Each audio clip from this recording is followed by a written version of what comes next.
Okay, we're recording. So, welcome everybody to an evening about wildfire resilience and preparedness for the Lake Tyee Club. My name is Robert Walters. I'm the Community Wildfire Resilience Specialist for the Skagit Conservation District. And joining me tonight to present is Kirk Troberg, Community Wildfire Resilience Coordinator, Northwest Region for Washington DNR, and Julie De La Sota, who is the Chief of our Division Department of Emergency Management for Skagit County. And I'm just going to go ahead and go right into sharing my screen and my PowerPoint presentation. If at any point somebody has difficulty seeing or hearing anything, please just let me know. So we should all be seeing a AI generated image on the screen now. Yeah. Of a river valley and a wildfire in the background. Okay. All right, great. So you've heard me talk about who we are already. And just a quick background on the Skagit Conservation District itself. A conservation district, what is it? Well, after the Dust Bowl in the 1930s, there was a national agreement that we needed to conserve our natural resources. And to do that, we needed people who knew the land, the local concerns, and the farmer who needs to be successful. Thus, the soil and water conservation districts were created, and now there are over 3,000 offices nationwide. We post to send to the community. Skagit CD staff works with private partners, local, state, and federal government, agricultural and environmental organizations, and other conservation districts. The Skagit CD is funded through grants, an annual native plant sale, and state general fund money requiring a dollar-for-dollar match. You may have seen several of our projects along the valley. We often work in the riparian ways. But the reason we're here tonight is for our wildfire resiliency program.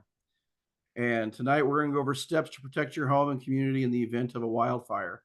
And some of the stuff you're going to hear tonight is very generalized for what we consider more traditional neighborhoods and communities in Lake Tyee. But I'm going to try to speak specifically to some of the things that Lake Tyee has facing them.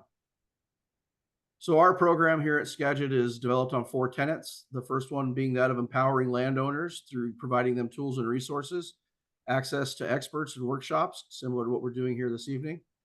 We support those communities through wildfire planning, support through the Firewise USA program, and fuels reduction projects. We engage our partners because shared expertise and collaboration leads to a better outcome. We share the lessons that we've learned and the failures that we've had so we can all be better at what we do. And evaluating wildfire risk through individual sites and neighborhood assessments, and being part of the community wildfire protection plan planning for Skagit County. So just some quick fire science and some nomenclature, glossary type stuff. Factors that are influential to a wildfire. We know that wildfires typically start when we have a combination of dry vegetation, hot conditions, and an ignition source. Way too often that ignition source is human, whether it's an escaped burn pile, fireworks, dragging chains on a highway. But it's in excess of 80% that those sources are human caused. What are fuels? Fuels are living and dead vegetation. There are homes, there are RVs, there are outbuildings, there are vehicles. What kind of weather are we looking at? Well, hot temperature, low humidity, lack of precipitation, and wind are all variables that influence the intensity and spread of wildfires. And I think history would agree that there's hardly ever been a catastrophic wildfire without a high wind event accompanying it. So those are the conditions that we get real nervous about. And then the topography. Slopes that face south have greater exposure to the afternoon sun, longer exposure to heat, they dry out sooner, have resulting in lower humidity. They burn easier. North-facing slopes aren't as bad. And also, fire moving uphill moves faster than it does across flat ground. You'll hear the term ladder fuels. Ladder fuels are anything that can carry fire from the ground into the treetops that lead to the crown fires that are the ember dispersing fires that we are concerned about. And so ladder fuels are your understory. There are things like the ivy that grows around the trees, the blackberries that grow around the trees. Embers, these are burning grass, leaves, twigs, pieces of bark, pieces of structures that have come off during the fire. And they can extend the fire lines by starting spot fires miles ahead of the main fire front. Embers can be carried, again, more than a mile by the wind. So that fire doesn't have to be right in our backyard to be a threat to our structures. This graphic here kind of illustrates how those fires move and work in typical conditions. We'll have a fire creeping along on the ground. It finds those ladder fuels, it climbs into the tops of the trees, and then the embers start being cast forward in the wind, starting more fires on the ground that lead to continuous fuels, that climb ladder fuels, and it's a feedback loop that leads to bad things. So we know that wildfire here in Western Washington is becoming more and more common. Just over the last 2 years, we've had several fires in our area. If you tried driving to Winthrop last summer, you know that it took a while because you had to go all the way down through Wenatchee to get there. Highway 20 was closed for a long time. There's many climatic factors that are leading to this. And another reason that we're worried about it is because of the expansion into the WUI. And we'll explain what the WUI is here in just a little bit. So those changing conditions on the climate front are increasing temperatures. It gets hotter sooner, and it stays hotter longer. We have less precipitation during those summer months. We historically used to get these cooling periods. We no longer experience those as frequently. And what snow we do get, most years we have a reduced snowpack. It melts earlier. So we have less water available for that vegetation downstream. So all these things combine to provide drier fuels and forests. Now, to talk about that WUI term, it is interchangeable with the wildland urban interface, which is generally within a city or an urban area where there's structures that abut wildland fuels. There's usually a clear demarcation between the neighborhood and the wildland area. It can also mean wildland urban intermix. And generally, this isn't an urban area, but it's where structures are scattered throughout a wildland area. There's not a clear line where the fuels stop and the structures start. And I think it's pretty obvious that this is what we're talking about when we talk about Lake Tyee. This map here, it shows fire concern severity. There's a lot of data layers that went into this. Density of population, evacuation routes, south-facing slopes, fire history, all these different things. But all that goes to say that Lake Tyee is in the darker color, which means it's of high concern to us. So we hear about these wildfires and we see them on TV and in the movies. And what is the biggest threat from the wildfire? A huge threatening wall of flame? Well, that's not quite true. It's actually an accumulation of lots and lots of small little embers that add up to land on something on or near our home that ignite that thing or that spot, and that spot then ignites our home. And now I need to do a little IT work here. I've got to stop sharing on this screen and start sharing on another screen. And I'm going to share a short 4-minute video. I hope that will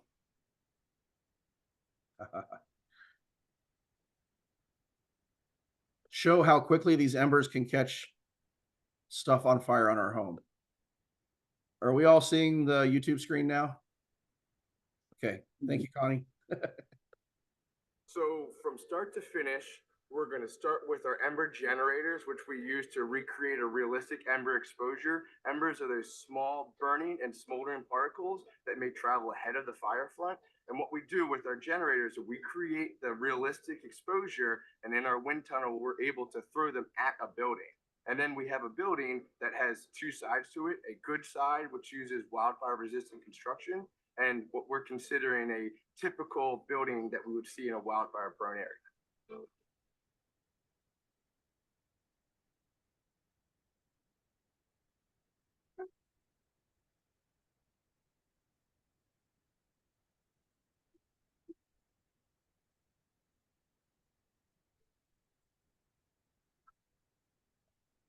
I bet he's talking. No, he's not. I don't think so. Exactly as we expected, that mulch on the ground there caught fire from the embers. The fire from the mulch burned up under this deck, and this whole deck was on fire. And so this fire on this deck caused flames right against the home. And then if we look there at the base of the door, it was actually the flames from this deck that burned through the bottom of the door. And on the inside of the house, we started to see smoke and flames. And so because this deck was a combustible material attached to the building, when the embers led to the ignition of this deck, we got flames inside of the building. Here we are on the wildfire resistant side of the house where we had non-combustible siding, a 5-foot non-combustible zone and 6-inch gap. We had a metal gutter and multi-pane windows. And we see in comparison to the non-wildfire resistant side, the side had the same ember exposure. If you look here in the mulch, you can actually see some of the embers that had accumulated, but because they had no susceptible fuel to ignite, they just landed there and fizzled out. Now here we have ornamental vegetation that again is susceptible to the embers, but because it's more than 5 feet away from the home, it didn't have enough energy to ignite and it never led to a flame impact on the building. Did he say put fire stuff on the deck, the walk-in deck and then the unburned? We have one? gravel, you have gravel. But there was the other one had a redwood and I just was. So- They put foil face tape on top of the joists. Oil-based. Oil-based tape. Yeah. Okay, now we're back to the slideshow, I hope. Yep. All right.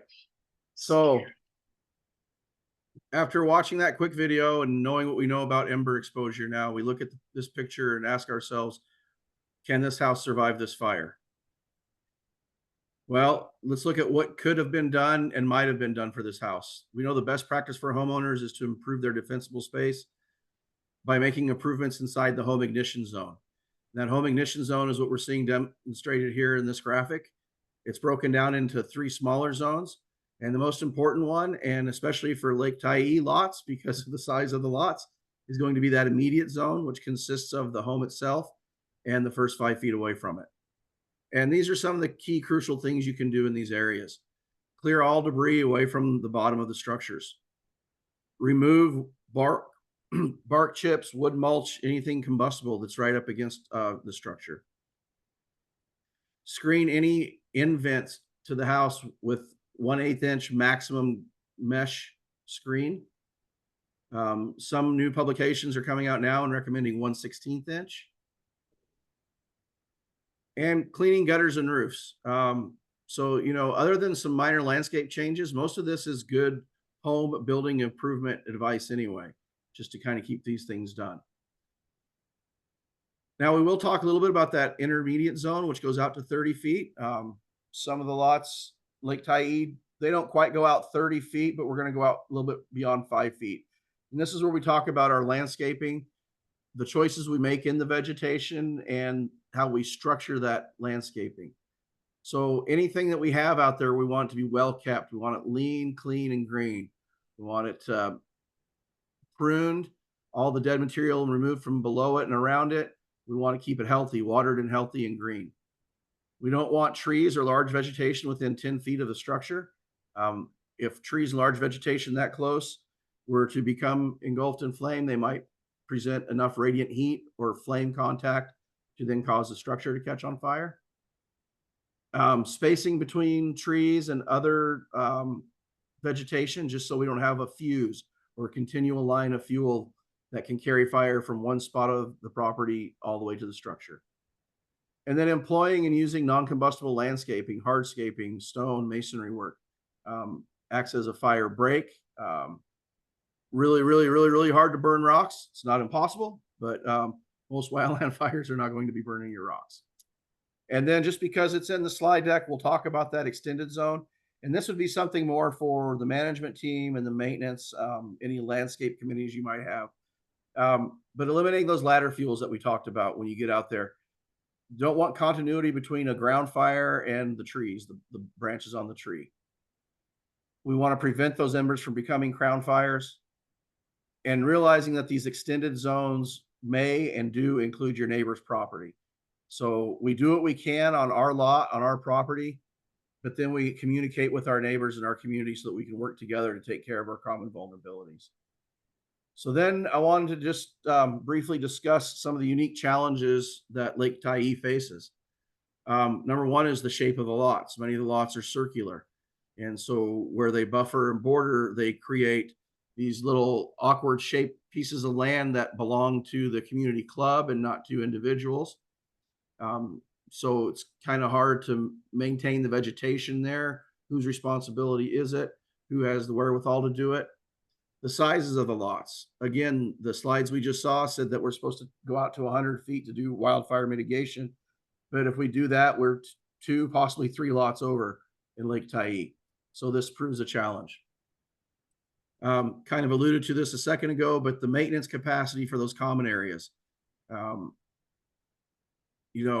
Lake Tyee can only afford to employ so many maintenance folks. People only have so much time to take care of large tracts of land. So just the time availability and capacity for that is a challenge. And maybe one of the biggest challenges there is the type of structures. RVs, many have been covered with temporary roof structures that have shaked cedar shingle roofs on them, which are by far the highest vulnerability to ember ignition of anything that we have anywhere. And a lot of those have been there for years. And so to tell somebody that's had something in place for 20 plus years that it's now a danger can also be an encumbrance to trying to instill some wildfire preparedness and resilience in the community. There you go. You froze a minute. Oh, am I back? Yeah. Yes, you're back now. Okay, where did you lose me at? Just for a few moments. Okay. Where were we? Okay. So the building materials that, again, the shake shingles that are on a lot of things, the cedar siding, and just the fact that a lot of them were designed to be driven down the road and not parked permanently. And then what we've built over and around those things in order to keep them there permanently. And people chose to own a lot in Lake Tyee and to put their RV there and to build those structures because they like that type of environment. They like being in the woods. So if a real concern is wildfire, then we have to start adjusting those value decisions that we've made along the ways. Landscaping and privacy screening choices. Again, we've got these strange border lines between the lots and then those little common areas where many, many people have chosen just to grow lots of vegetation, lots of coniferous vegetation as privacy screening between them and their neighbors. Unfortunately, a lot of those are very, very highly flammable and very susceptible to ember ignition. And then finally, we have a seasonal weekend population primarily. People aren't there all year round. And when they are there, they want to experience the fun. They don't want to look at the possible danger. And, really, who wants to work on their time off? A lot of people are there because they work hard other places, other days of the week. And so to try to encourage people to put in a couple hours while they're on their downtime can also be a challenge. But as these pictures here that were provided to me show, it doesn't take a lot to make a big difference. The difference between what this lot looks like now between what it looked like, I'm going to say, just to cover my own butt, probably 2 years ago. It was probably done a lot sooner than that, but I can safely say 2 years ago, this was a lot different looking lot. Probably had a lot of vegetation there, some that was overgrowing the structure itself, right up against the structure. And, just by covering that area in gravel, they've removed a lot of vulnerabilities for the structure itself. So you don't have to do everything, but doing anything is doing something. So in the end, we see that this house actually did survive. It had employed some of those 5 to 30 to 100 foot stuff. Is it a miracle house like we read about on the news? There's no such thing as a miracle house. It was a prepared house. They had taken steps, and maybe they got a little bit lucky with the fire direction and the fire behavior, but some of the choices they made in their landscaping and design could have affected that fire behavior as well. That's Maui. This is not Maui. This is Colorado. The red roof. Is that Maui? No, it's Colorado. Good. Oh, even better. Yeah. So your home doesn't have to have a moonscape to be fire resistant. It can still be fire resilient and have all the charm of the Pacific Northwest. Some of the resources we provide is a long list of fire resistant native plants that we encourage people to landscape with.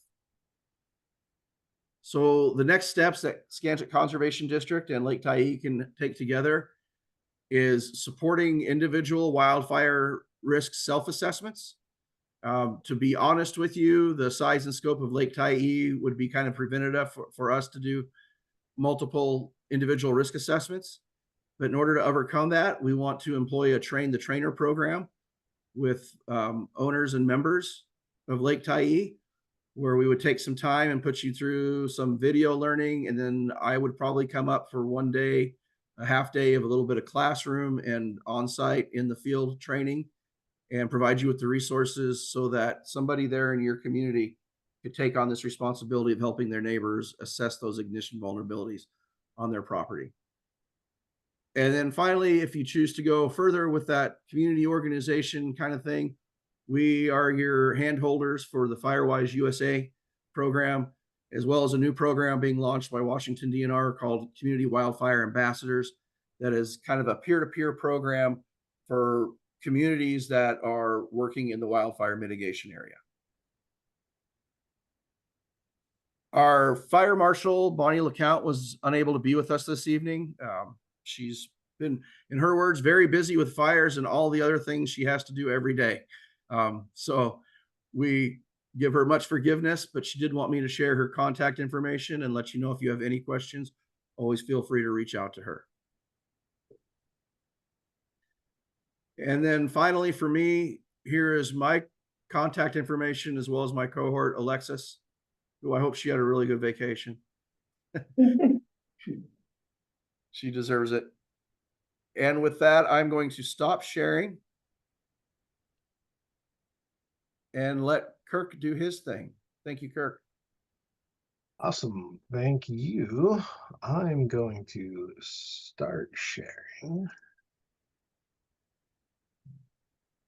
Let's do this. All this thing to start sharing. It's always funny how that happens, isn't it?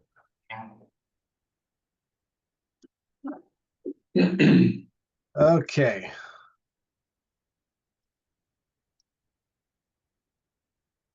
Okay, can you see my screen? Yes. All right. Well, as Robert said, my name is Kirk Troberg. I am the Community Wildfire Resilience Coordinator for Northwest Washington, covering Skagit County. And I am going to talk mostly about burn bans and that kind of stuff in a minute, but quick, I just have some fire information from the local area for you. So this is 2020, sorry, it's supposed to say 2024 overview. Last year in 2024, there were 96 fires in the 5-county region, being Whatcombe, Skagit, Snohomish, Island, and San Juan. 86 classified fires, which is basically means the other 10 were someone else's jurisdiction. So yeah, 10 assist to agency partners. Of those 86 fires classified, 139 acres burned. The big day last year in 2024 was April 20th, when we had a big wind system come in, and that was the day that the Lyman fire happened, which was about 40 or 50 acres. And we had 7 other fires across the region, including 20 acres in Whatcombe County. We had one type 3 fire, which is a larger fire where management teams brought in. That was the Derringer fire down by Darrington. And that was technically in Skagit County, even though you had to go through and cross the river to get to it. Fire retardant was used once, dropped from a big fancy airplane in the 5-county area, and aircraft were used 10 times last year. So really, I just do that to give you kind of some context to what last summer looked like, and maybe we can see some trends moving forward. These are the resources available this year for firefighting from DNR. In region, there are 10 engines, 2 suppression modules, and 1 helicopter that is stationed at Big Lake.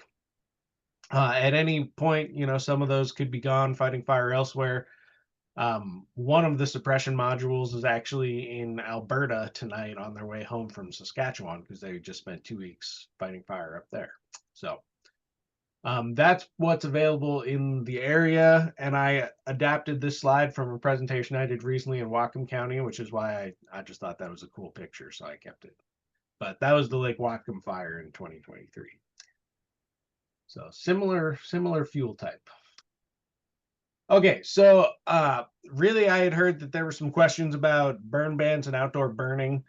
So I wanted to do my best to address that. So I have some information I'm going to throw at you. A lot of this is, I'm going to cite some RCWs and there's some legal jargon, so I apologize in advance for that. But then I'll have some time for questions, or maybe we're doing questions at the end. But so jurisdiction, and I'm thinking Lake Tyee specific here, but jurisdiction, DNR has wildfire, and all of this is wildfire jurisdiction. Wildfire jurisdiction on all unimproved forest land and non-federal forest land in the state of Washington. Fire districts have jurisdiction for wildfires on all lands within the boundary of their fire district, but they don't have to go beyond that. The county fire marshal doesn't have any suppression jurisdiction, but they have jurisdiction to issue burn bans and that kind of stuff countywide. For wildfire suppression, it is the DNR is the lead agency, and I'll go through some of the citations for this in a moment. The fire districts provide mutual aid. And then when it comes to outdoor burning, this is where it gets confusing. And I absolutely empathize and understand with that confusion because it is confusing. There are rule burns, which is where you're allowed to burn as long as you're following a set of rules, and we'll go through them in a minute, but you don't have to get a permit for it.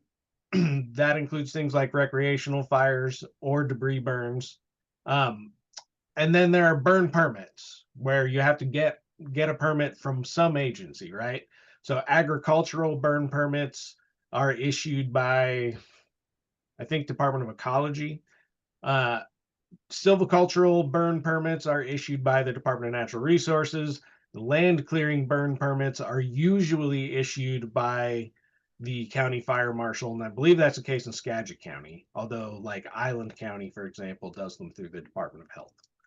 I don't know why, that's just the way they do it. And then there's also burn bans out there, right? And those can come from a number of places, which we'll discuss next, I believe. Oh no, okay. So first I'm going to talk about some jurisdiction and wax and where all this comes from. I apologize for, again, the legal jargon, but I think it's good context. So all of the DNR's authority comes from RCW 7604. And I'm going to give you the kind of the 5 main ones as it pertains to what we're talking about here tonight. The first one defines forest land, what forest land is. So 7604-005, forest land is any unimproved lands which have enough trees, standing or down, or flammable material to constitute in the judgment of the department a fire menace to life and property. For protection purposes, it does not include structures. And that's important because what that means is the DNR fights the fire and tries to keep your structure from catching fire, but once it does catch fire, there's nothing the DNR can do about it. Our firefighters aren't trained or equipped to fight structure fires. They just fight forest fires. 7604-015 establishes DNR as the lead wildfire agency. So the Department of Natural Resources will be empowered to take charge of and direct the work of suppressing fires. 7604-750 is the one that kind of separates us from the Forest Service in our approach. 7604-750 mandates suppression. Any fire on or threatening any forest land burning uncontrolled and without proper action being taken to prevent its spread is a public nuisance by reason of its menace to life and property. If the fire is on or threatening forest land, the department shall summarily suppress the fire. So again, I apologize for all the legal jargon, but basically what that means is if it's DNR jurisdiction, if it's on forest land in the state of Washington, then we are obligated to try and put that fire out. We don't have the ability to, like you see in the national park, where they just kind of let it do its natural thing. And then with outdoor burning specifically, 7604-205 establishes permits. So except as permitted under the rules, which again, we'll talk about rule burns, a person shall have a valid written permit obtained from the department to burn any flammable material on lands under the protection of the department. So on all forest land, and that includes private forest land, unless you're meeting the rules. And then 7604-315 authorizes us to issue burn bans just in times and localities of unusual fire danger. The department may issue an order suspending any and all burning permits or privileges and may prohibit absolutely the use of fire in such locations. That was the last one, I promise. So that's where the DNR's authority comes from.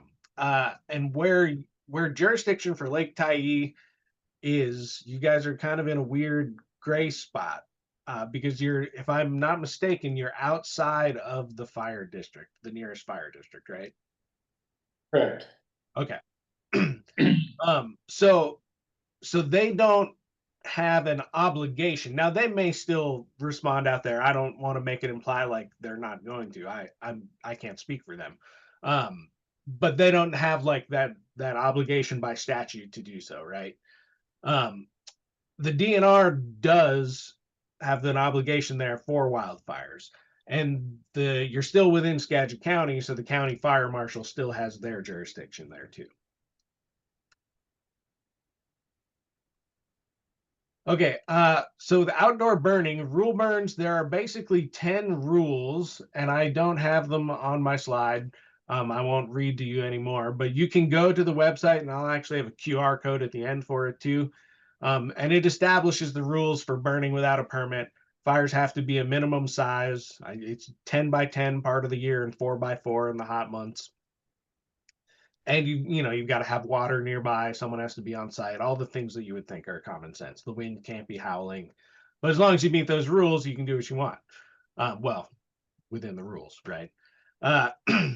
And so those rules are online. For all other, if you can't meet any one of those rules, you have to get a permit to do what you're going to do. If we're talking about lighting a vegetation fire, and for all that information, you can find permits. They can be monitored, applied for. And when I say monitored, I mean there's a web map where you can go look at active permits in your area if you want, and when they're burning. See, I know you guys have Sierra Pacific land all around you, and they do a fair amount of industrial burning in October and November. Burnportal.dnr.wa.gov has all that information. It's all publicly available. I won't say that it's like the best constructed website out there, but the information is there. Okay, so burn bans, there's a couple things to think about. The issuance of burn bans, many organizations, like I said, can issue a burn ban. They can issue it for part of their jurisdiction or for the whole thing. Fire districts burn bans are relatively rare, but they do happen, usually in more isolated places like Lummi Island Fire District occasionally issues a burn ban earlier than the rest of the county and Whatcombe County. Just because they're on an island, they're a little limited there. But fire district burn bans are somewhat rare. County burn bans happen almost every summer, and they're valid. They apply to all lands in the county unless otherwise stated. And they're, like I said, they're pretty common during the summer months.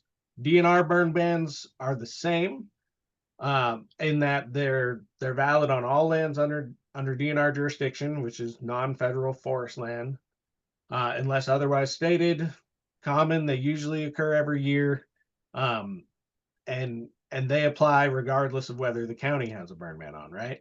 You also occasionally will see, and usually this happens maybe in colder months, but a Department of Ecology burn ban for air quality purposes. So just mostly to control smoke. And the boundary will be defined by the Clean Air Agency, which in Skagit County, I believe Northwest Clean Air is who covers you guys. That can happen any time of year. Typically, like I said, you see it in the colder months when there's an inversion or something, and it holds all the smoke down. There's a couple different types of burn bans, or you hear them issued differently. So there's a total burn ban, where just fires are not allowed under any circumstances, any fires. If there's a DNR burn ban, that's what it is. It is pretty much always a total burn ban. I've never seen a non-total burn ban for DNR. And it just says no burning is allowed under DNR jurisdiction. That would include Lake Tyee.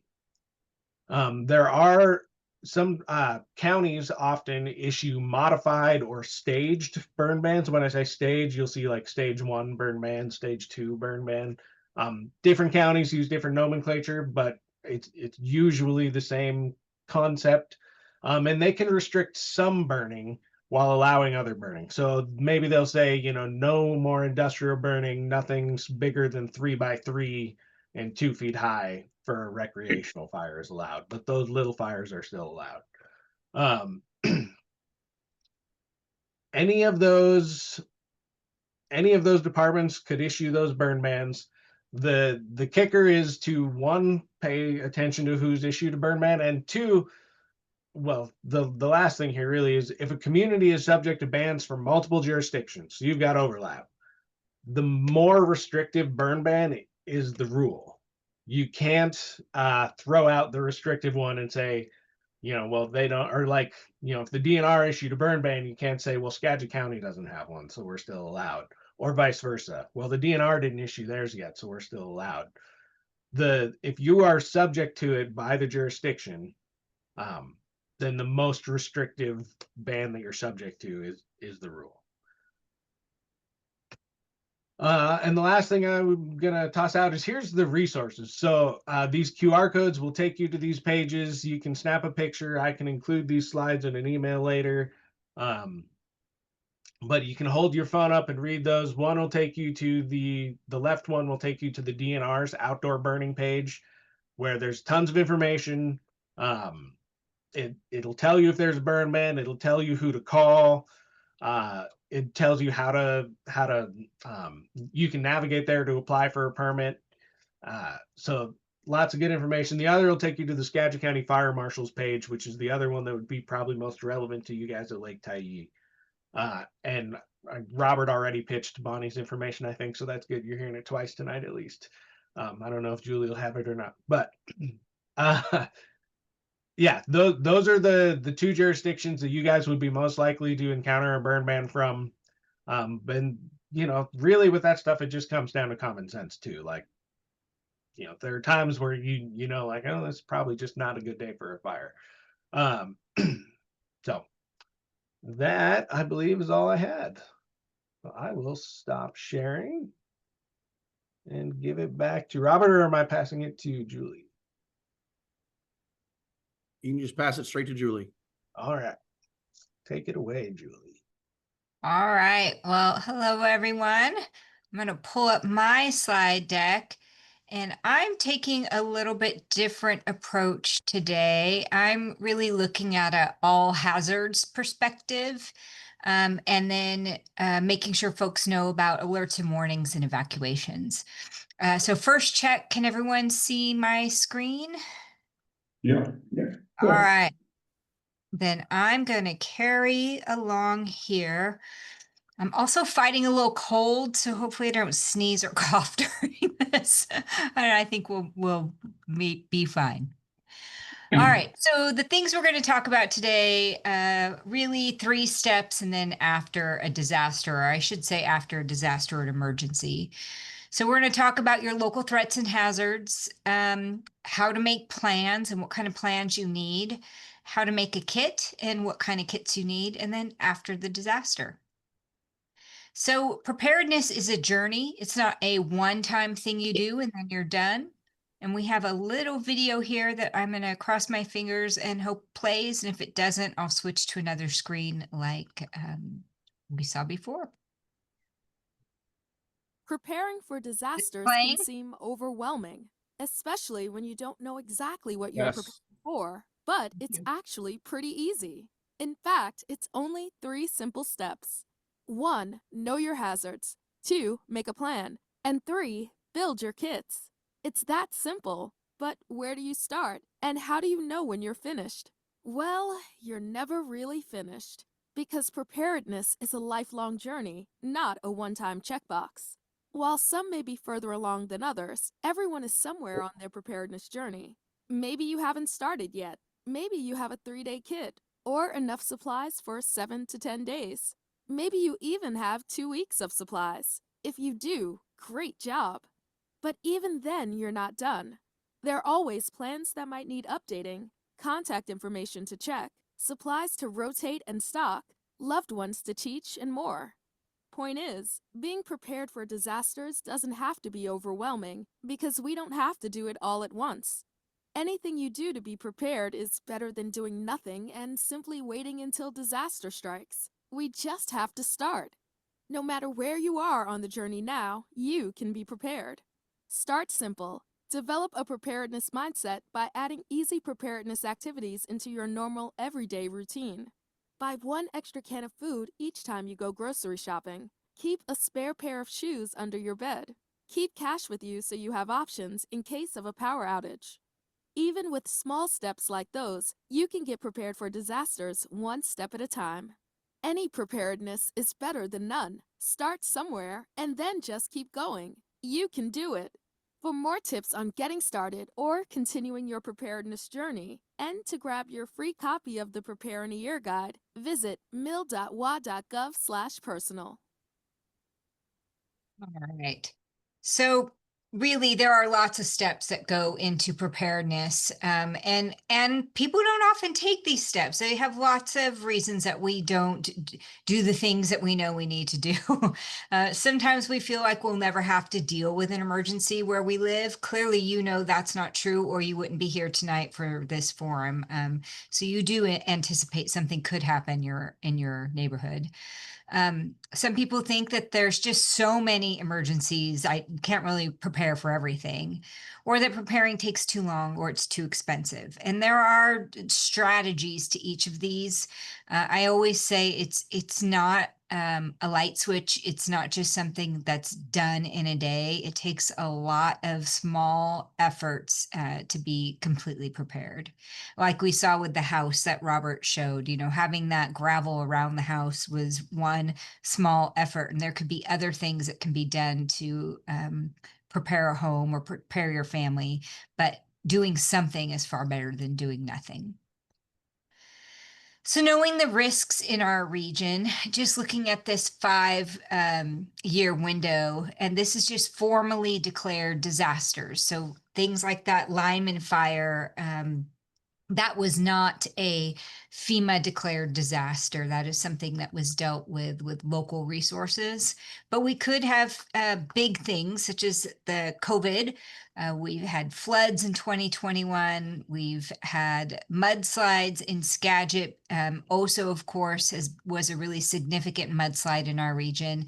And Skagit County geography is not unlike what happened in Oso. We've experienced severe winter storms. I'd say we also experience extreme heat from time to time. In 2021, again, we had a heat dome. The I-5 was bubbling in some places. And in Skagit County alone, 6 people lost their lives in a 7-day window. All of them were over age 65, and all but one of them lived alone. And from BC, Canada to Portland, Oregon, there were over 400 people who lost their lives in that 7-day window from that extreme heat. Of course, we know that there are wildfire threats in our area, and lo and behold, we have bomb cyclones. So in one of Robert's slides where he was showing the WUI intermix, that community is the community I live in. That big fire across the lake, I could see that one across out my window because it was just across the lake from us, so very adjacent to my neighborhood. And this bomb cyclone hit my neighborhood as well. So I think maybe I need to move, but definitely we have some significant events in our area to be aware of. Other threats that we could have in Skagit County, I talked about the weather related. We also have risks of chemical, biological, not as much radiological or nuclear, but if there were something, there are potential, but it's not a big one. Definitely chemical and biological. We have lots of hazardous materials in Skagit County.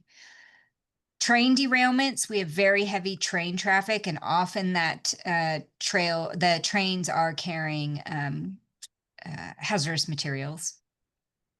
Unfortunately, across the nation, there are risks for active assailant events. Critical infrastructure failures, so roads, bridges, dams, there could be failures to any of those things, and communities could be cut off or decimated. On May 30th, PSE Dam at Baker and Shannon, they had a false alarm. So their fragile wire was tripped and the sirens went off for about 20 minutes telling people to evacuate. Thank goodness that was not a true emergency, but it did give the community a lot of pause to think about alerts and warnings, what their plans are, and a lot of people practice their evacuations as well.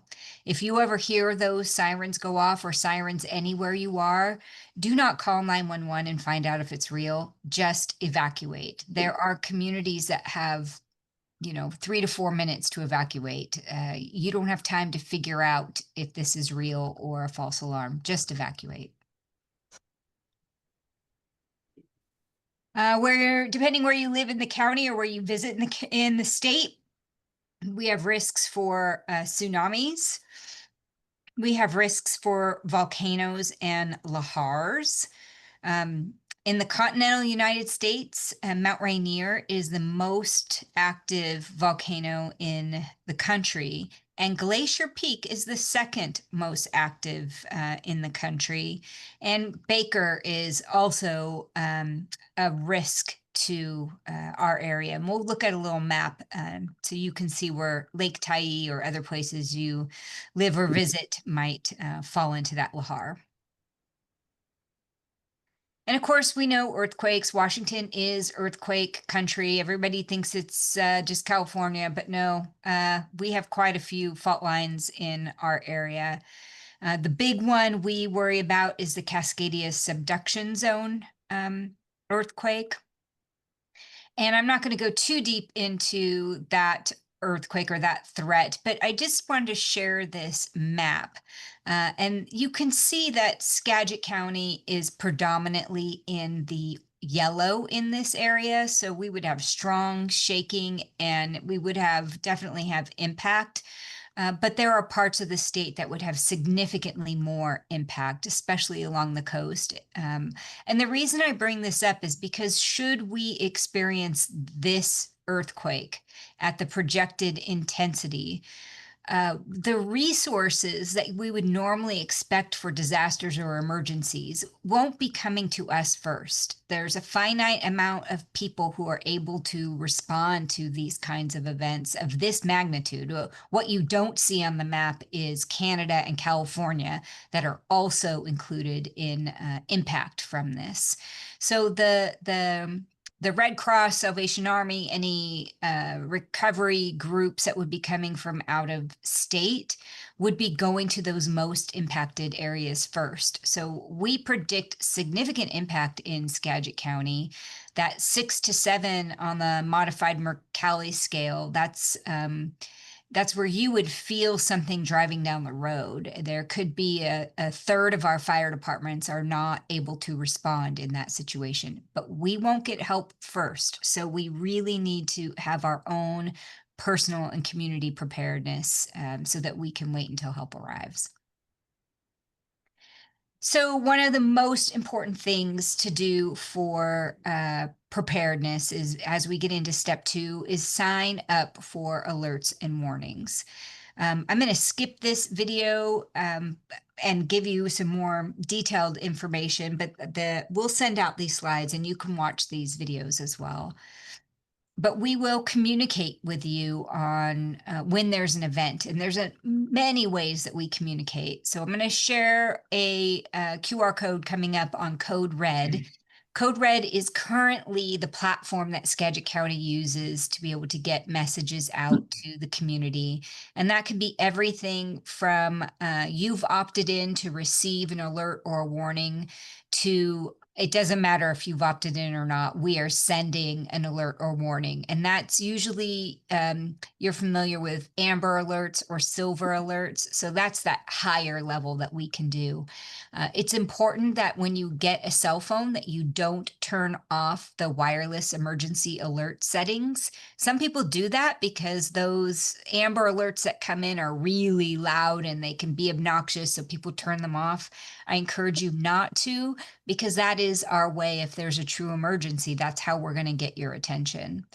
Also know that when we send those alerts, it's very regulated by the FCC, and we're limited to 360 characters. And on older phones, if people don't have a smartphone, but they've got an older phone, that's 90 characters. So we have a very limited amount of characters to use to get information out.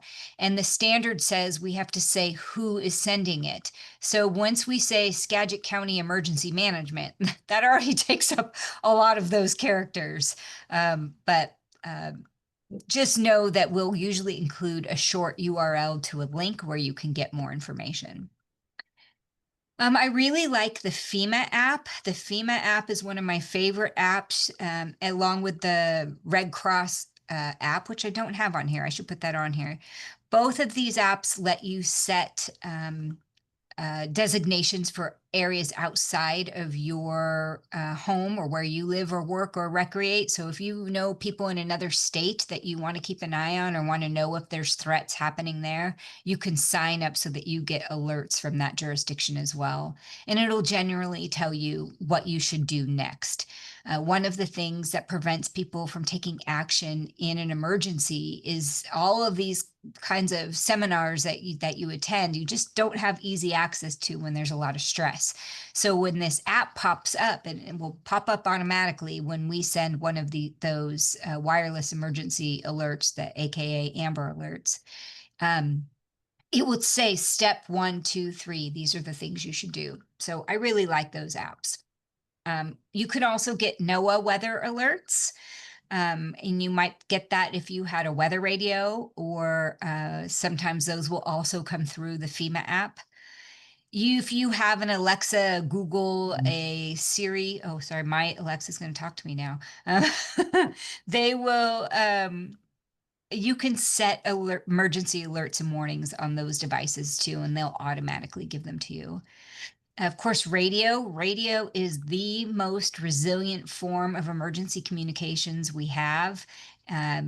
Radio waves, whether it's through a ham radio, a walkie-talkie, or a major broadcast, those are very rarely interrupted. It takes like a significant solar event happening, magnetic solar event happening for that to be disrupted. So radios, I always recommend having a radio at home, and in particular, a hand-cranked radio, so that if the power does go out or you don't have batteries, you can still get messages. Of course, Skagit County does post information on our website, on our Facebook, and so does the Sheriff's Office, as does Skagit Breaking. Skagit Breaking is usually first on the scene and first on the interwebs with information. It's not always the most accurate information. It's certainly not based on government information unless they've picked up something of ours and shared it. So I would say anything you find on the website or any of these websites is not immediate to the disaster. That's when we've had more time to develop and put that out. But your code red, your warnings, your FEMA apps, those are the places you're going to be getting your most critical information and the quickest. So once you know your threats, you've signed up for alerts, you do have to think about evacuation plans. And I'm very hesitant to give specific pathways or routes. People really have to know your neighborhood. First, look at a map, walk those roads, drive those roads, understand which roads are tight, which roads can have two-way traffic, which ones can't. And the reason we don't get really specific about you should take this road or not that road is that the evacuation routes are really threat dependent. The safest route is based on the nature of the hazard and the direction of that hazard. So really know multiple ways the best you can and practice using them. Follow official instructions. Those are the things that you're going to get during those safety alerts. Don't wait if you feel unsafe or you receive a notification. Leave early. But also be cognizant of the fact if there are one-way roads, you don't want to block fire response equipment. So it's really having situational awareness and knowing what's happening, where the threat's coming from, and having practice already with the routes. Generally speaking, we say that high ground is safe ground when it comes to a flood or a lahar or a dam failure. But in wildfires, narrow canyons or uphill roads with fire activity below might not be the best places to evacuate. Wildfires are really the trickiest because the direction can change quickly. So I talked a little bit about the volcanoes and the lahars that can come from volcanoes. So a lahar is a combination of the volcanic flow and the mud and the debris. I mean, it picks up the houses and cars and all kinds of things that come with it. So Lake Tyee is probably, out of the direct lahar flow in this map. But if you were needing to leave, you can see that Highway 20 is pretty impacted. So you have to make a decision at this point, maybe to shelter in place. So again, having all of that kit and the things we're going to go into next is really important so that you can shelter in place. Also, something about this map, when we look at the risks and the colored areas, this map only maps the lahar flow and it does not map the displacement of water from Baker and Shannon Lakes. So we know that water has to go somewhere if new material is entering the lake. And so I would imagine we could have pretty significant flooding and a possibility even for a dam failure in this scenario if the lahar were big enough and intense enough. So we use a system called Ready, Set, Go. When we get those emergency alerts out there, we're going to say we're at a level 1 ready. And what this means is we're aware of something going on in your neighborhood. If you don't already have your kit ready, get your kit ready. Check the plan that you've made.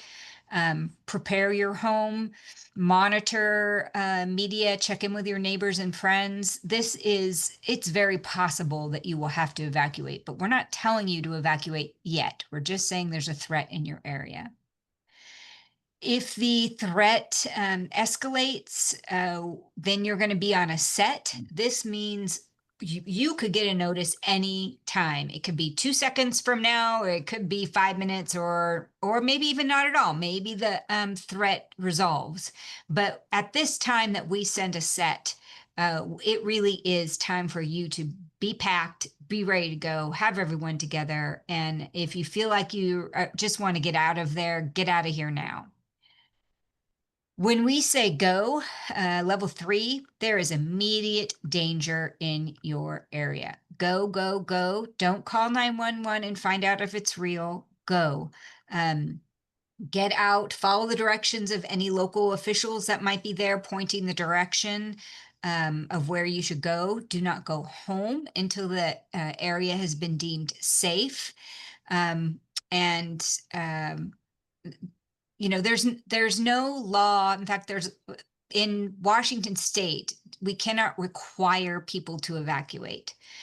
If you do not evacuate, we just know that we will probably not be able to help you if you choose to stay and things get worse, because those firefighters, law enforcement, emergency management, everybody who has already told you to go is going to be focused on saving lives and fighting the fire out, you know, to make sure that it doesn't get worse. And we don't have the resources to go back in and check homes. So if you choose to stay home, just know that you're choosing to have fire and law prioritize other areas. So how do you get our messages? If you scan this QR code, or you can go to our website, that's how you will register. And this is, again, for that opt-in. So if there's something that we've got an early alert or early information on, we will send this to you. If it's a critical event, we're going to do that Amber Alerts type style, that wireless emergency alert. You do not need to opt into that. However, if what we do in those scenarios is we go on a map and we draw a circle or a polygon, and 1 mile radius, 6 mile radius, we draw something on a map and we say, alert the people in this bubble. And if you're at a different home or a different location and you're not in that bubble, then you won't get the message, which is why it's important to sign up for these alerts and warnings, because we can give these to you anywhere. But those Amber Alert type things only come if you're in the zone that we've identified. And it's usually an incident commander, like a fire chief, who would give us directions on how big of a circle they wanted us to put in that map. So you need to have plans. You really aren't prepared until you have a plan. And you need to look at an emergency preparedness checklist. There's some of these on Washington State EMD. The link is coming up as we go forward. And you can find these all over online. You can stop by our office, or next time I'm up there, I can drop some off with you. But have a checklist of the things that you need. I recommend laminating it and putting it in a place where you know that you'll be able to access easily, and maybe having one in your car as well. You want to photocopy your plan, photocopy essential documents. I've heard from firefighters that, you know, a safe place to keep your essential documents, your photocopies, is in an airtight Ziploc bag in the freezer. So freezers are not always, but often things that are there at the end of a fire. Or if there were an earthquake, they might not get as much damage. If you had a fire safe, that would be good as well. None of these things are guaranteed to protect your important documents, but they can be helpful. And another option is to have a trusted person and that you can give your copy of your documents to, who lives out of state or out of the area. Think about your whole household plan. Where are your exits? Where will you meet as a family? Do you have good escape routes from your neighborhood? Are there people in your family or in your household or your neighbors who have disability or mobility issues? Are they not going to hear that alert? Would they have difficulty evacuating in that level 3 go environment? And if so, are there things that you can do to in that level 2, that set area, to take some steps earlier and help them get out? If you have young children or pets, of course, you want to have additional plans or thoughts about what they need.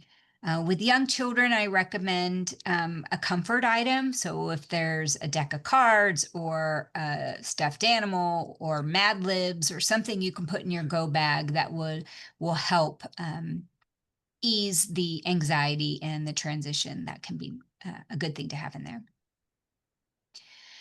Of course, you want to think about any medications you might have. If there's anything you'd be dependent on and you can't get back into your house, typically speaking, a pharmacy will be able to refill that in another location, even if it's not your standard pharmacy. But if it's something catastrophic like a Cascadia subduction zone earthquake, those pharmacies are unlikely to be open for no other reason than I-5 will probably be significantly damaged and commerce isn't going to be moving up and down I-5. So think about what kinds of medications you need. Talk to your doctor about how to store additional medications and how to procure additional medications. It's not as simple as just taking one pill out of your bottle and storing it, because there's shelf lives for some medications. They'll become less effective over time. So your doctors can usually help guide you through that. If you need walkers, oxygen tanks, other emergency supplies, make sure you've got a plan for those. And of course, a personal support network. Things like this are devastating to individuals, to families, to communities, and it's good to have people you can rely on and talk to through this. Pets. A lot of people I know sure have pets, and we do try. In fact, there's new state legislation that says anytime that there's a shelter that's opened by the Red Cross or Salvation Army, that they have to have a plan for pets. This doesn't mean that the pet is in the shelter with you. It means that they're in cages outside of the shelter, but it's safe and humane, and they're not in the fire or in the staying at the house if there's a lahar or something like that. So you can take your pets. It's usually household pets. This doesn't mean your cows or horses, unfortunately, but definitely household pets. And think about what kind of food or water or medication they might need or how you would transport them. I should say, like, the number one reason people don't evacuate is because they don't have a plan for their pets. And the number two reason people don't evacuate is because they think it's fine. I've been through this before. We've had wildfires before. We've had floods before. Nothing's ever happened to me. So those are all mental models that are not going to help you be successful and resilient in a real emergency. If you're working, think about how you would shelter in place at work and what your agency's emergency plan is. I always recommend that people have at least a half a tank of gas in their car.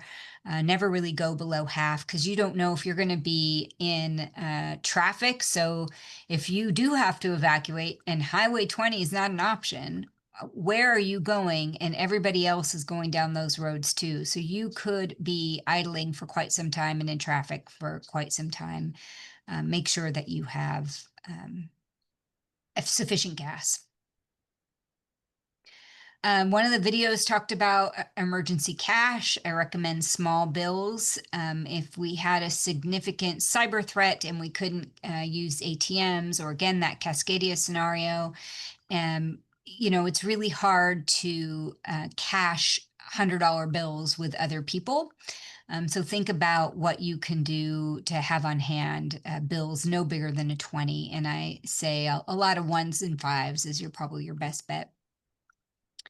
Choose an out-of-town contact. So when we have these big emergencies, if we think about the mall shooting, the bridge collapse, the OSO event, when those things happen, the cell phones are prioritized for first responders, and you are likely not going to be able to make a phone call in the local area. Even 911 can get bogged down. So that false alarm we had with on May 30th with PSE Dam, we had 200 calls come into 911 in a 5-minute window. So that really bogs down those phone lines. So generally speaking, you will be more successful calling someone out of town to say that you're safe or that you need them to help look things up for you. And if your cell phone isn't working to make a phone call, try texting, because those are different systems. They work different ways. But bottom line, think of somebody out of the area that would be your contact person. Make sure you practice your plan and review your plan at least once a year. You know, we say change your batteries in your fire detectors every time we change our clocks. That's also a good time to review your emergency plan. Next, you have a kit. 72, the first 72 is on you. It could be a while before first responders are able to get in. And if you have basic food, water, medication to get you through 72 hours, that's really going to help the first responders prioritize other areas. Here's an example of some of the things you need in the kit. Sometimes people have canned food, but they forget they need a can opener. If you have a flashlight, you'll need batteries. I highly recommend a headlamp, the kind that go around your head, because then you have hands free. Or like there's one in here that has a belt clip. So think about the things that you need in your kit. I am going to skip this one for the sake of time, but there's a great video here on what to put in your kit. After the first 72, you want to make sure you have a 2-week kit. And again, in a Cascadia scenario, it could be 2 weeks to a month where you're at home on your own or with your community. So there's things you can do, one thing each month that will help you be better prepared. And again, I can't overestimate the resources that Washington State Department of Emergency Management, which is under the military department, they have so many great resources. So the steps to being prepared are to know your risks, make a plan, and make a kit. It's really that simple. But what happens after disaster? How much will FEMA cover, for example, after a disaster? Well, whether or not we get a FEMA declaration, that's the first threshold. There are a lot of things that happen that are significant emergencies, but they don't reach that threshold of FEMA and the president accepting the declaration. The Lyman fire was an example. Generally speaking, active assailant events or a refinery explosion, those kinds of things are not going to qualify for FEMA. But if we do have a FEMA declared disaster, it's really up to $85,000 total per household in individual assistance. It's $42,500 for housing assistance and $42,500 for other needs. In addition, there's a one-time $700 payment that you could get for immediate needs, but those immediate needs, you know, it takes time for FEMA to get here and write those checks and get them to people. So that might even be a week out before you get that $700, which isn't going to go very far. But ultimately, FEMA does not make someone whole. FEMA does not replace and rebuild. It gives you a little bridge. And it only covers expenses that are not covered by insurance. You have to have an insurance claim first and provide all that documentation to FEMA. When there is a declared event like we had in the 2021 floods, FEMA generally sends out assistance team who comes and helps people with this paperwork. And then if FEMA advances any funding before your insurance comes in, then that amount must be repaid. Lastly, there could be, I don't think it is so in Lake Tyee, but if you have another home somewhere else, think about if you have any flood insurance requirements. And there's a national flood insurance program. In Skagit County, in unincorporated Skagit County, my department works really hard to make sure that there's discounts on the flood insurance for homeowners. So right now we're at 25% discount for homeowners. We're pretty close to getting a 30% discount. That might be the DNR helicopter flying over. I don't know. And we often see it. So yeah, we do things to make sure that community gets that discount, and a form like this or a presentation like this goes towards points so that unincorporated Skagit County can get a discount on flood insurance. Cities might have their own plans. And then really think about what is one thing you can do today. I guess I'd say you're doing the one thing you can do today. So what can you do tomorrow to be more prepared and better prepared for any of the hazards or threats that might come your way? It really is that I don't say all these things to scare you. It's to empower you, to help you have a plan, to help you take steps so that you can protect yourself, your family, and your community. And that's the end of my presentation. Thank you. Thank you. Thank you. Thanks to all. Very good. I'm happy to answer any questions if folks have them or. Yeah, thank you, Julie. And took words out of my mouth. Do we have any questions? I believe everybody can either unmute, turn their camera on if there's any questions they'd like to ask.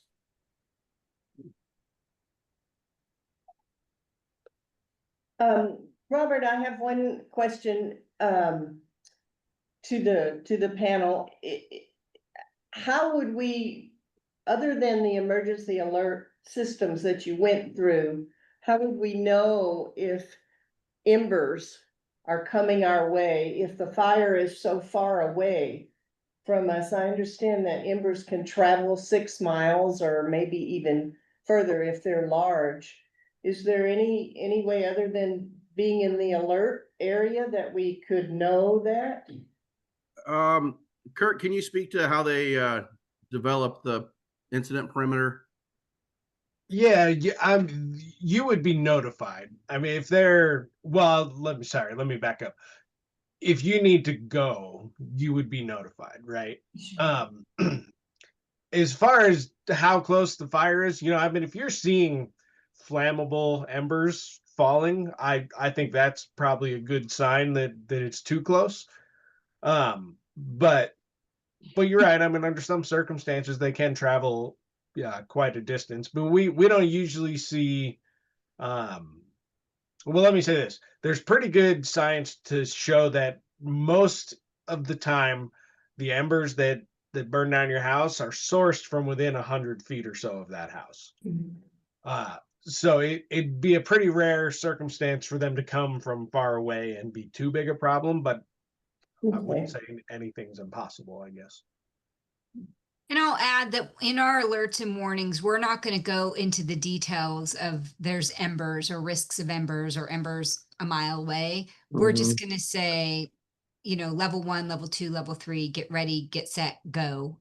We have that character limit. And what's most important is for people to know what stage of evacuation they are and what the threat is. Because there's lots of multiple facets in a wildfire that could be the reason that you need to evacuate. And just to throw in my 2 cents, there are professional meteorologists that are part of that decision-making team, and they're not looking at just the weather right now. They're looking at the weather to come and what's anticipated as far as wind, and fingers crossed precipitation, but they're looking at projected wind where they can expand where that incident or awareness area is. So. Sarah, I have a question, if that's okay. I do apologize. I joined 10 minutes late. I'm a Canadian, and so I'm not there all the time, but I don't know if you addressed this in the first 10 minutes or not. Lake Tyee only has 2 ways in and 2 ways out, and they all end up on Highway 20. What happens if we have nowhere to go? So, maybe even Connie can speak to this in a second, because I know she's been privy to a lot of discussions with first response personnel there in the community. But you do have some safe havens. You do have some muster spots. You have a large lake. We do. We have some areas identified around the main lake at the lower level. And in the event of being told that we need to shelter in place, we can accommodate, some sheltering in place around the lake areas in the open area where there are not very many trees. Is the difficulty would be is our population fluctuates based on whether it's the 4th of July with a huge event or the dead of winter when there's not likely to be a fire, but there could be, could something happen. So it's a matter of education, I guess. Scott, thoughts? I think there's, Michelle, to your point, Highway 20 is our only lifeline. That's If right. if there's something coming and we've got to leave Lake Tyee, if you can't get down Highway 20, there's nowhere to go. You're fucked. No doubt about that. The only other way So- is up to Baker Lake. Yeah, so And our do you only want to be on higher choices ground? are- I don't know.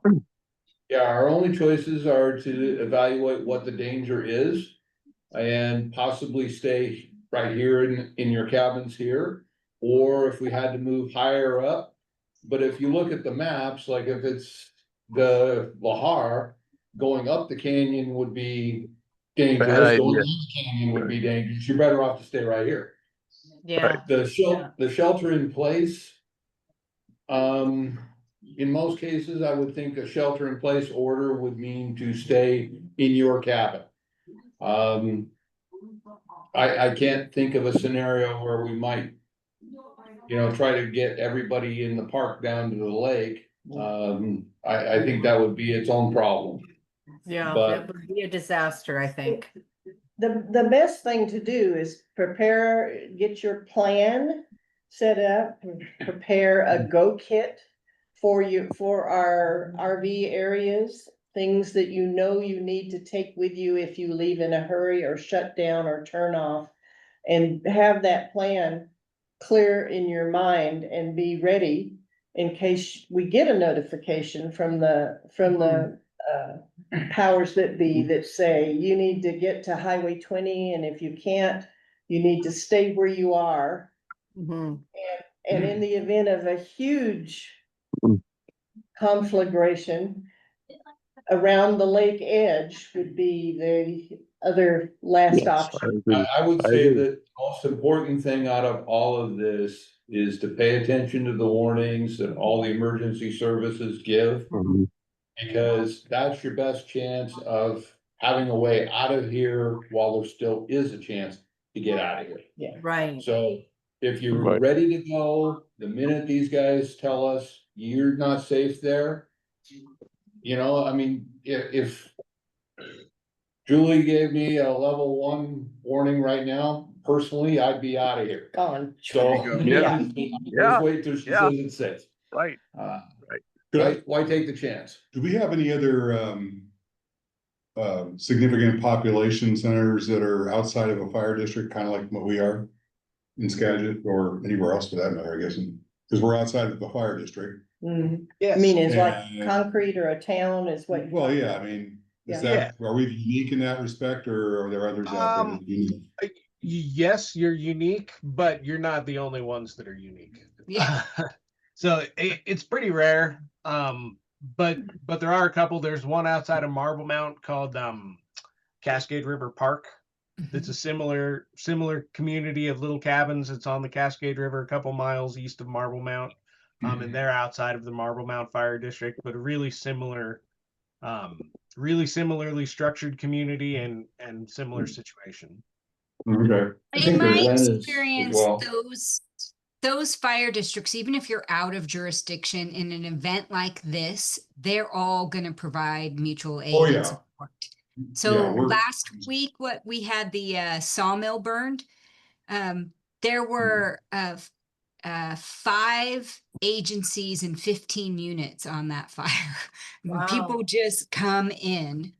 And when we do send these alerts, we're going to tell you based on the information we have. So we have really close communication with incident commanders. In fact, we're asking incident commanders dispatch us so that we can be on scene at your command post and we can have real-time conversations, and we'll bring our computers and we'll get those alerts out.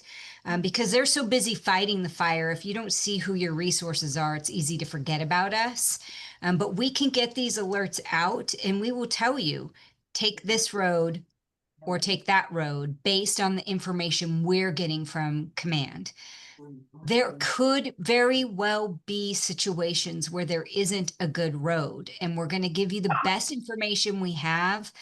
But there's a trade-off to living in our area that has a lot of natural hazards, climate-affected hazards that are across the nation. There are some trade-offs to living in beautiful areas, and so in addition to following the directions once you get them, I'd say the other really, really critical piece is all those things you do on a blue sky day, all of those things you do when there isn't a threat present, and that defensible space you have around your house, making sure that you are addressing those ladder materials, that you've got the distance of, from organic burnable materials next to your house, those fuels. Those are the things that are going to protect not just your home, but your entire community. And that FireWise program is a very good way to get people rallied together with a common goal, common mission. We all understand why we need to do this, and getting that training to understand how to best protect your community. I think for myself, my biggest fear is the number of lot owners. So if, you know, typically if we're going to be in a disaster of forest fire situation, it's going to happen between May and probably September. There's 866 lot owners up there. People are going to panic. And like, my fear is that it could be really, it could compound the issue even further because people aren't going to be patient. They want out. They're scared for their lives. And I don't know what the plan is. I mean, how do you can't control that. So There's honestly no plan for that. Yeah. I mean, go ahead, Robert. no, I was just gonna say, people panic because they feel powerless, and they feel powerless because they don't have the knowledge to deal with the situation. Right. So something the community can do is proliferate that information. Yeah, I agree. Proliferate that if something's going to happen, you need to have a plan, you need to be prepared, you know, and people are going to prepare at different levels. But having somebody at least having forethought about it, maybe it delays that panic, limits the amount of panic, and, you know, becomes a better outcome for everybody. But my feeling is just a flood with information. You know, they say in marketing, you got to touch somebody 7 times to make them buy it. Yeah. So, just compound that information over and over and over. Yeah. I think we need to keep reiterating that in that specific point. Well, and Robert, that goes up to your neighbor helping neighbor program that you are interested in helping neighbors here get to work together on that. And you want to say a minute or so about that, sign up for the program. Yes. So what I want to initiate is what we our jargon for is train the trainer. So, you know, myself, Kirk, Julie, we have all this knowledge, but we deal in this world every day. And so it's just secondhand nature to us. But we would like to be able to relay that information to members of the community who are willing to then share it with their neighbors. And it's honestly to do these, what I'm going to call, you know, upper level risk assessment of the property is very much common sense. You know, look at everything on your lot and ask yourself, would I throw a lit match on that? You know, if the answer is no, let's fix that. Right. It can be that simple. And there's some very simple principles that are applied to it. And none of them are contrary to good housekeeping or good property maintenance things. So I want to be able to get with some of the community leaders, give them the information and the resources, and, you know, remain a resource for them. There's always going to be a question comes up that we don't know. That's why I email Kirk about 3 times a week. He's laughing because it's true. But I want to initiate that program there so that you guys can be a self-sustaining, self-informed kind of community. Robert, is there some kind of a pamphlet that we can have access to that we can make sure that every lot owner has it in their possession?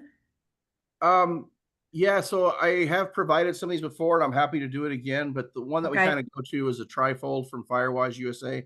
on that home ignition zone. And, you know, I would say you'd have to relatively shrink that for the perspective of the lots there in Lake Tyee, but the principles in that immediate zone, as far as the materials on and very near the structures, are highly important. I'm not exactly sure the next time I'll be coming by Lake Tyee, but I can definitely swing in there and leave a box of pamphlets. Yeah, I think that would be good. And I'm also wondering if there's more, if it's more beneficial to have more in-person presentations for people during, especially during the busy months in the summer at Tyee, where we're going to get the most majority of people to listen and gain information for their own protection. Yeah, in a perfect world, yes, we would be able to facilitate that.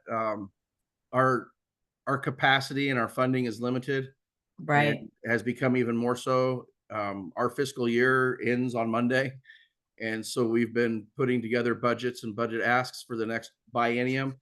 And I don't know if you heard or not, but DNR's budget was cut in half at the state level. We work under Conservation Commission funds, and we've been reduced by 75%. Oh, So man. our capacity to do in-person stuff is going to be limited. That's part of the reason we're recording this presentation tonight, so it can be shared and played over and over again. Well, yeah, I think it's important that each and every lot owner knows what has been discussed this evening. Right, and that's my thought behind the trainer is that because I know my capacity is going to be limited. Yeah. Is if I can get that based information to the hands of more people, if they can share it, kind of pyramid scheme this thing out a little bit.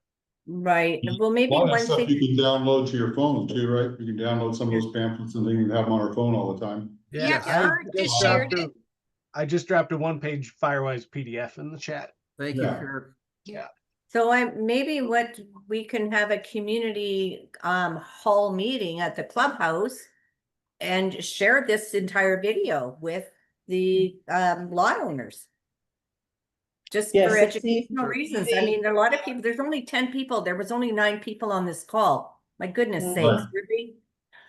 Well, Michelle, you know how the meetings are too here. I mean. Yeah. So it's a matter of getting the word People- spread, and I know. if we I can get get the it. if we can get the trainer off the ground and get a core group of 10 people, 10 owners, 8 owners, then, you know, we can try to move forward. And again, that's something that the board has looked at for the past 30 years, is getting participation, because as part of your presentation, Robert, people come up here to vacation. They don't want to do something that looks like work, even though it may save their life in the long Those run. presentations that you did, Robert, you guys, do you actually have those recorded, your voice over the slide somewhere or something like that, where we could just play it like off a YouTube channel? Well, Yeah. we're recording this one right now, Oh, there we go. Okay. so we'll be able to play We'll put it. it on our website. Actually, the we would be Scott, would put it on our website. We can just play it in He's the mastermind. You know, just play it over and over and over again. Play it If over. people are there for other things. Yeah. So on another note, for you guys, I want you to keep us in mind if you ever need a staging area. We've done it before for the fire departments that were fighting fires up the canyon. Lake Tyee's, feel It's free. available. We have a lot of open area. We can support a lot of firefighters and heavy equipment if you need to stage for certain areas somewhere near us. So. Awesome. Thank you. Appreciate that. But you can't use the pools or the hot tubs. Or wait. Yeah, you can. Okay, Pools and the that's hot okay. tubs, okay. We'll get you a waiver. I'll add one more Thank you, thing Jessica. too. If there's anyone in the community who wants to be a champion for preparedness, whether it's the Firewise program, the neighbor to neighbor, or personal community preparedness, that program we called CERT, Community Emergency Response Training. We have some funding right now from Puget Sound Energy that we're going to have through 2026, and we can pay for the expenses for somebody to be trained in CERT at least. So whether it's attending a class, going to a training, getting the equipment that they need to be able to then train the community. If there's a champion who wants to be a part of that program, please let me know and we'd be happy to get someone trained. When you're trained as a trainer with emergency management, the state provides your injury and liability insurance with that as well.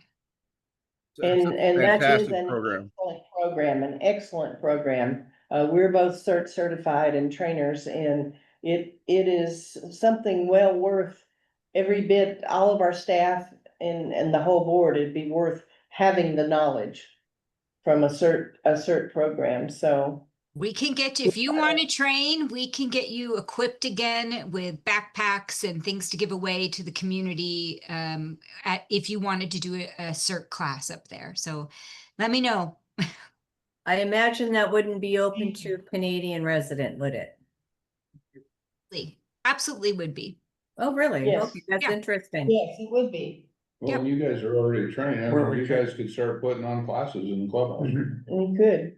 We need assistance, cause it's been a while, but, yeah, and we're not Skagit trained, we're Snohomish County's trained, but that's We not can much work it different. out. That's Yeah, we can work stuff it we can out. all work through. Well, Robert, first step for train the trainer, what should we do So next, and then I'll wrap it up? let me know who those initial spark plugs are. I know I had Scott's name on a list and that was as far as it got. You're on the list. I think you kind of voluntold Nick that he was going to be part of it too. Yes, you did. Yeah, he's part of it. Yeah. Good So job. if you can just get me, Connie, in the next couple of weeks, just get me a list of the people that are going to be on that, and then I'll just kind of start a subgroup, and we'll start communicating and get some dates established, and then I'll provide them with some video resources they can do on their own time, and then we'll try to work up a day where I can come up there for a day, and again spend maybe 2 hours in the boardroom in a classroom type environment, and then 2 or 3 hours out on the ground. Okay, I guess we can put Michelle, maybe Kim and Jeff and Skylar up, Jan, you're all on the line. Let's try to maybe coordinate and then send out a call for volunteers, which doesn't always yield volunteers, but it's worth giving it a try and getting a core group set up. Yeah, I always put the call out. In my experience, you ask 100, you get 10 yeses, and one of them sticks around. So There you go. you got to play the numbers game. Yeah. Thank you, Robert. Thank you, every one of you for participating tonight. Yeah, Yeah. it's been very informative. Yeah. Thank you very much. And Thank you. appreciate you all. All right. Thanks much. Bye. Thank you. Bye. Bye-bye.